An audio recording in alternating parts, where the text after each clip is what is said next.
We've been up to the top, no sign of the boat yet. It's very early still. Oh, I know, but still, the lady comes around and brings the milk and all that. I should have thought she got here by now. No sign of any breakfast yet. Where's that fellow Rogers? Don't bother about breakfast. How's the weather looking? Well, it's rather mackerel sky. Old boy in the train station yesterday said we were due for some dirty weather. Shouldn't wonder if he was right. I wonder if that boat's coming. The sooner we get off this island, the better. It's absurd not keeping a boat on the island. No proper harbor. If the wind came from the southeast, a boat would get dashed against the rocks to pieces. Oh, but a boat would always be able to make us from the mainland. No, Miss Brent, that's just what it wouldn't. You mean we should be cut off from the land? Yes. Condensed milk, Rivita, and tin stuff till the gale had blown itself out. But you needn't worry. The sea's only a bit choppy. I think the pleasures of living on an island are rather overrated. I wish that boat would come. And knowing the way this house is built slap up against the cliff, you can't see the mainland until you reach the top. Should we go up there again? It's no use, Doctor. The watch pot never boils. There wasn't a boat putting out when we were up there just now. What can this woman near our cop be doing? They're all like that in Devon. Never hurry themselves. And where's Rogers? He ought to be about. If you ask me, Master Rogers had a pretty bad fright last night. I know. Ghastly. The whole thing. Say, I bet he and his wife did do that old lady in. You really think so? Well, I never saw a man more scared. Guilty as the devil, I should say. But there's no boat on the island. Well, suppose if Rogers had tried to hop in. There's no boat on the island, like you said. But we've only Rogers' word for that. What if there was one, and he's nipped off in it first thing? Oh no! You wouldn't be allowed to leave the island. Sleep well, General? I dreamed, yes I dreamed.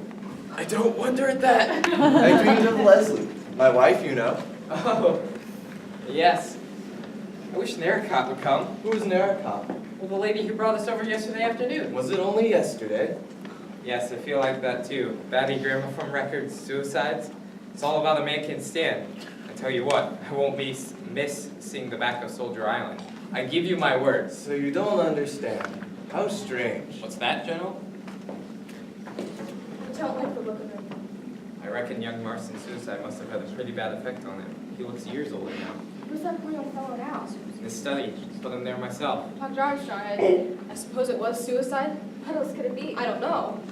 Suicide. You know, I had a pretty funny feeling in the night. This Mr. Unknown Owen, suppose he's on the island. Rogers may not know. Or he may have told him to say so. Pretty scary thought, isn't it? But would it have been possible for anyone to tamper with Marston's strength without our seeing it? Well, it was just sitting up there. Anyone could have put a dollop of cyanide into it if they had wanted to. What's that? Well, there you are, Doctor. I've been looking everywhere for you. Can you come and look at my wife? Oh, yes, of course. Is she feeling under the weather still? She's... You won't leave the island without me. I wish the boat would come. I hate this place. Yes, I think the sooner we can get in touch with the police, the better. The police? Well, yes, the police have to be notified in case of suicide, Miss Claythorne. Oh, yes, of course. What's going on here? No sign of any breakfast yet. Are you hungry, General? Feel like breakfast, General? Leslie! Leslie, my dear! I'm Vera Claythorne! Of course. Forgive me. I took you for my wife. I was waiting for her, you see. I thought she was dead. Yes, I thought so too. But I was wrong. She's here, on this island. Good morning. Good morning, Captain Lombard. Boat here yet? No. Bit late, isn't it? Yes. You and I could have had a swim before breakfast. Too bad all this. Too bad you overslept yourself. You must have good nerves to sleep like that. Nothing makes me lose my sleep. Didn't happen to dream of any African natives by any chance, did you? Didn't dream of convicts on Dartmoor, did you? Look here, I don't think that's very funny, Captain Lombard. Well, you started it. Anyways, I'm starving. What about breakfast? Seems the whole domestic staff has gone on strike. Oh well, we can always forage for ourselves. That's strange. What? One of these was broken last night, you remember? Yes. And? It ought to leave 9. I ought to leave 9. I'm sure there are 10 when you arrived. There were probably only 9 to begin with. We thought there were 10 because of the rhyme. Hello, Armstrong. What's the matter? Mrs. Rogers is dead. What? How? She died in her sleep. Roger thought she was still under the influence of draft I gave her, and came down without disturbing her. He lit the kitchen fire and did this room, and as she hadn't appeared, he went up and checked on her. She's been dead about 5 hours, I should say. What was it? Heart? Impossible to say. It could have been. She might have been poisoned, I suppose, Doctor. It is a possible theory. With maybe the same stuff as young Marston? No, not cyanide. It would have been some hypnotic or narcotic. One of the barbiturates or chloral, something like that. You gave her some sleeping powders last night, didn't you? Yes, I gave her a mild dose of liminal. Didn't give her too much, did you? Certainly not. What are you saying? Okay, no offense, no offense. I just thought perhaps if she had a weak The amount heart- I gave her could not have hurt anyone. And what exactly did happen? It's impossible to say without an autopsy.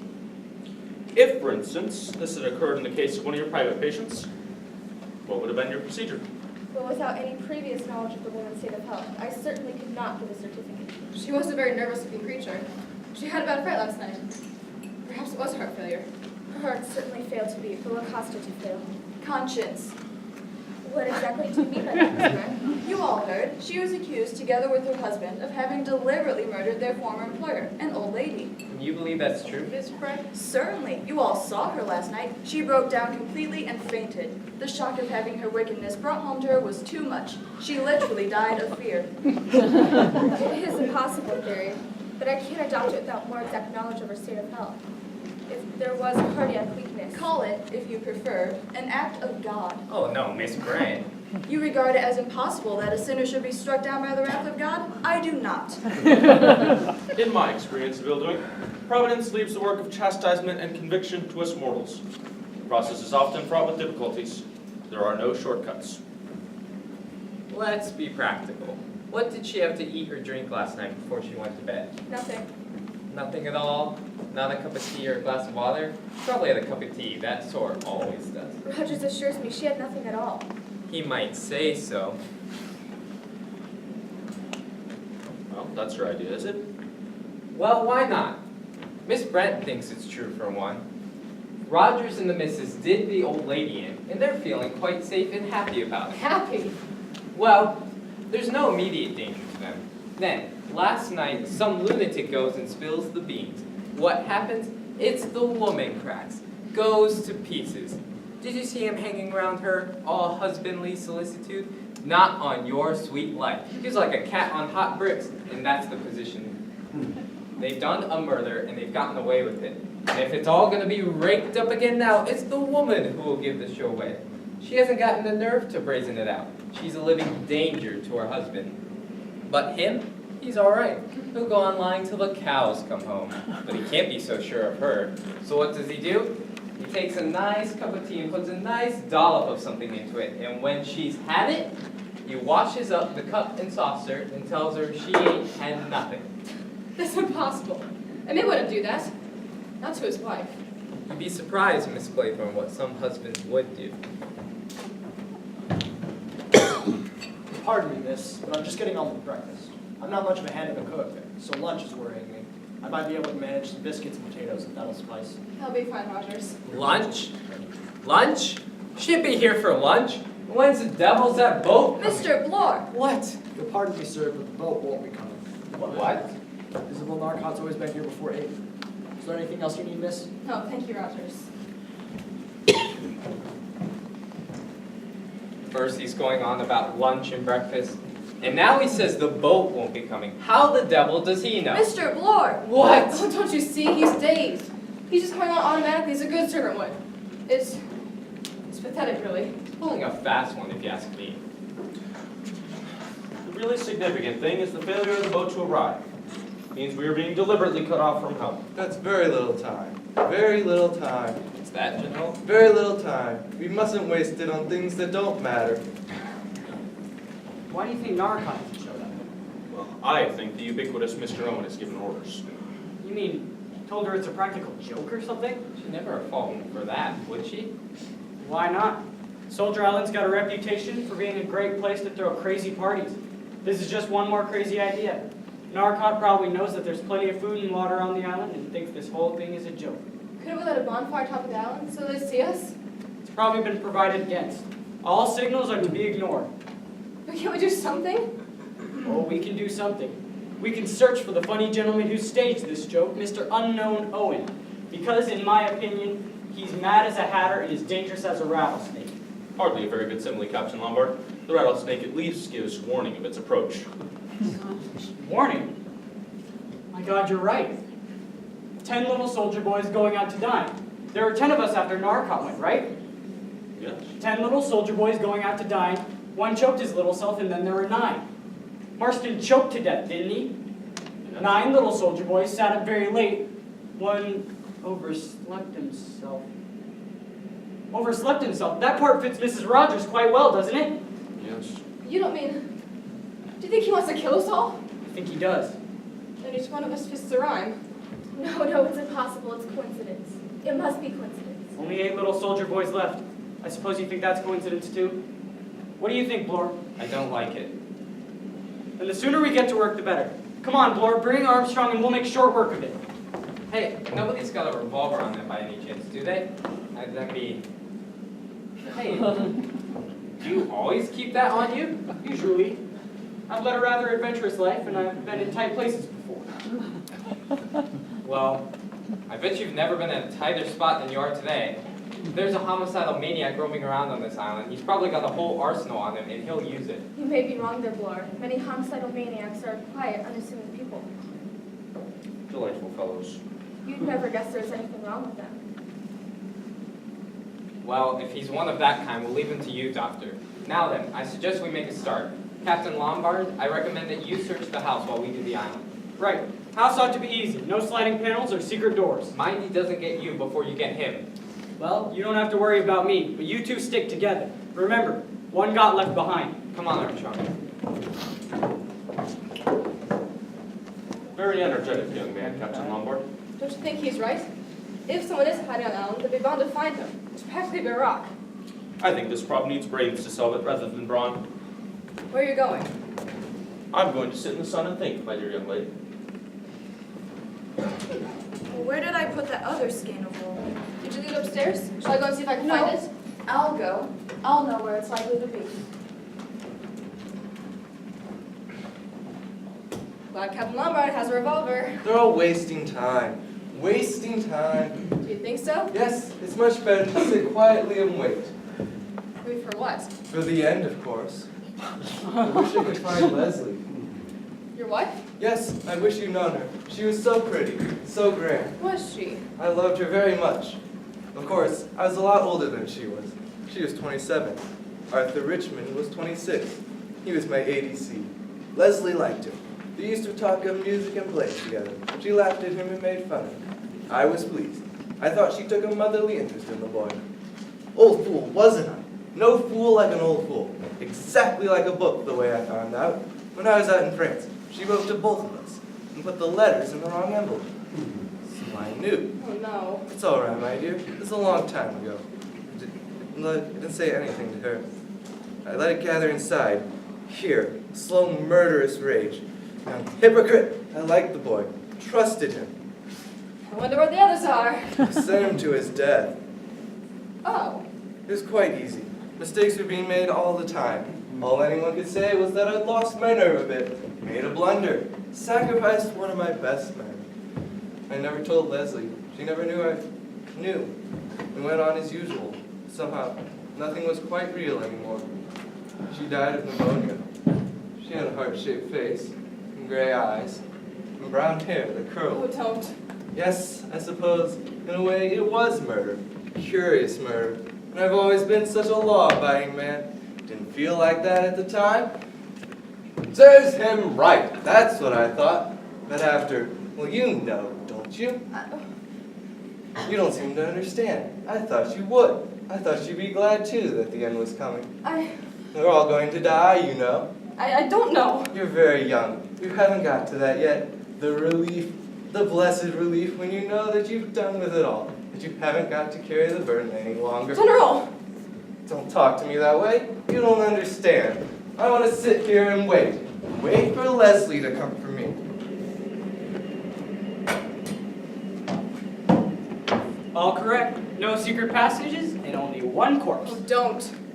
Say, you do look low. How about a drink to steady your nerves? A drink. 2 corpses in the house at 9 in the morning, and you say have a drink.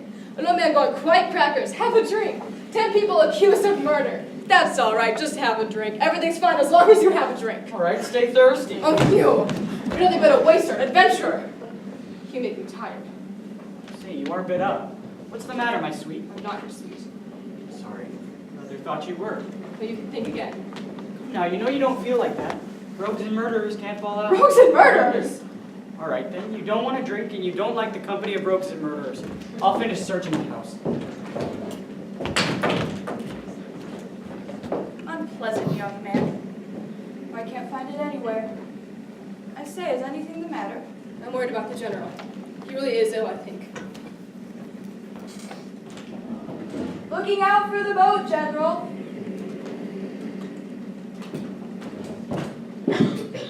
His sin has found him out. Oh, don't. One must face facts. Can any of us afford to throw stones? Even if his wife was no better than she should be, and she must have been a depraved woman, he has no right to take judgment into his own hands. Well, what about Beatrice Taylor? Who? That was the name, wasn't it? You are referring to that absurd accusation about myself? Yes. Well, now that we are alone, I have no objection to telling you the facts of the case. Indeed, I should like you to hear them. It was not a fit subject to discuss before gentlemen, so naturally I refused to say anything last night. That girl, Beatrice Taylor, was in my service. I was very much deceived in her. She had nice manners and was clean and well. I was pleased. Of course, all that was sheerest hypocrisy. She was a loose girl with no morals. Disgusting. It was some time before I found out that she was what they call in trouble. It was a great shock to me. Her parents were decent folks, too, who had brought her up strictly. I'm glad to say they didn't condone her behavior. What happened? Well, naturally, I refused to keep her an hour under my roof. No one shall ever say that I condoned immorality. How old was she? 17. Only 17? That is quite old enough to know how to behave. I told her what a low, depraved thing she was. I told her that she was beyond the pale and that no decent person would take her into their house. I told her that her child would be a child of sin and would be branded all its life, and that the man would naturally not dream of marrying her. I told her that I felt soiled by ever having her under my roof. Poor girl. I have no patience with this indulgence towards sin. And then I suppose you turned her out of the house? Of course. And she didn't dare go home. What did you feel like when she found you trying herself? Feel like? Didn't you blame yourself? Certainly not. I had nothing with which to reproach myself. I believe you really feel like that. That makes it even more horrible. That girl's unbalanced. The heathen are sunk down in the pit that they made. The net which they hid is their own foot taken. The Lord is known by the judgment he executeth. The wicked is snared in the work of his own hand. Breakfast. The wicked shall be turned into hell. Be quiet. Pardon me. You know where the others are. Breakfast is ready. So once more here visiting out there in the sun. Dr. Armstrong and Mr. Blow to go search the house. I shouldn't have bothered about them. Shall not the isles shake at the sound of the fall, when the wounded cry, when the slaughter is made in the midst of me? Breakfast is ready. Shall we go in? I don't feel like eating. Then all the princes of the sea shall come down from their thrones, and lay away their robes, and put off their broidered garments. They shall clothe themselves with trembling. They shall sit upon the ground, and shall tremble at every moment, and be astonished at thee. Reading aloud, Miss Brent? It is my custom to read a portion of the Bible every day. Very good habit, I'm sure. What luck did you have? There's no cover in the island, no caves. No one can hide anywhere. That's right. What about the house, Lombard? No one. I'll stake my life there's no one in this house but ourselves. I searched it from attic to cellar. Breakfast is getting cold. Breakfast? Come on, Blore, you've been yelping about breakfast all morning. Let's eat, drink, and be merry, for tomorrow we die. Or who knows, perhaps even today. You ought to be ashamed. Come on, General, can I have this?